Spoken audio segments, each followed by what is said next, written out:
बिस्मिल्लाहिर्रहमानिर्रहीम अस्सलामुअलैकुम वरहमतुल्लाहि वबरकातुहू। ऑनलाइन कुरान अकेडमी की जानिब से आज की वीडियो, अगर किसी काम में बाहम राय मुख्तलिफ है और समझ नहीं आ रही है कि आपने क्या करें क्या ना करें, तो रात को सोने से पहले आप इसलिए कि क्या फ़ैसला आप लें किसी भी मामले में, जो भी आपका मामला है, उसके लिए आपने अमल क्या करना है कि 200 मरतबा आपने ये आयत पढ़नी है, पढ़कर आपने सो जानी है। इंशाअल्लाह ताला सुबह आपको बेहतर, सीधी, सच्ची राय ख़्याल में आ जाएगी, सीधा रास्ता आपको नज़र आ जाएगा, कोई इख्तिलाफ़ बाकी नहीं रहेगा। बिस्मिल्लाहिर्रहमानिर्रहीम।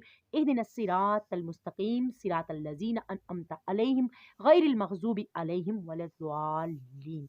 ये आयत है जो आपने अव्वल व आखिर 3-3 बार दुरूद इब्राहिमी के साथ 200 मरतबा पढ़नी है। पढ़कर आपने अल्लाह ताला फ़ैसला लेने में आसानी होगी, अल्लाह ताला की मदद शामिल हो जाएगी। सदका जारिया की नीयत से आपने वीडियो को ज़्यादा से ज़्यादा शेयर आगे लाज़मी करना है। चैनल को अगर आपने अब तक सब्सक्राइब नहीं किया, सब्सक्राइब कीजिए।